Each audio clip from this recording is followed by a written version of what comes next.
SlumG's hands trembled slightly as he tapped Go Live, the cafeteria's wan morning light reflecting off the metal edge of his makeshift cooking station. For weeks, he dreamed of this stream as more than a distraction.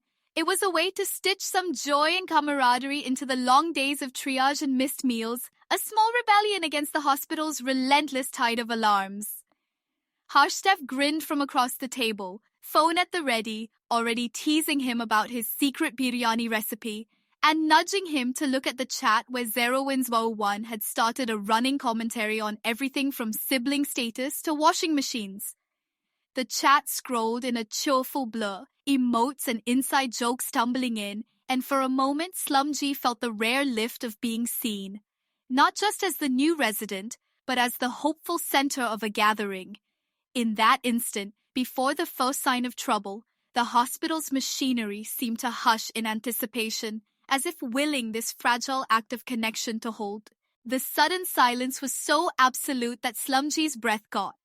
A flat, dead line where laughter had been only seconds before. His fingers hovered, uncertain over the hot plate, as the chat transformed from a celebration into an emergency room of text, with ZeroWin01's messages cascading in, each no sound bro landing like the frantic beeps of a failing monitor.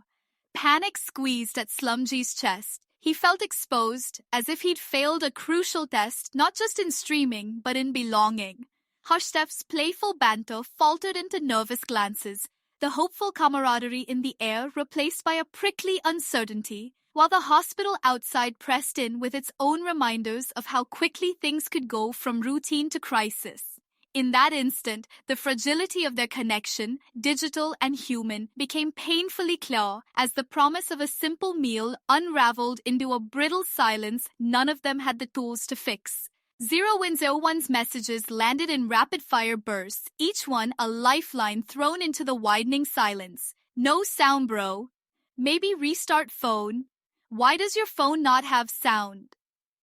For SlumG, every ping from the chat felt like a new pulse of urgency, a reminder that his small act of community was slipping away, not just for him, but for everyone gathered, hungry for a break from relentless hospital crises. His hands trembled as he fiddled with the phone. The oily scent of frying onions seemed suddenly oppressive, pressing in as if to highlight every misstep.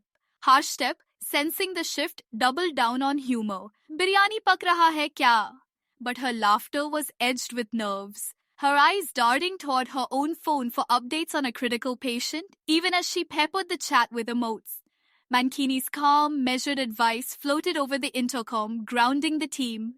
In another ward, he'd just coaxed a failing hot monitor back to life, and his words here were a quiet tether, a reminder that the stakes of these failures, digital or medical, could never be fully disentangled from the fragile, chaotic rhythm of the hospital itself.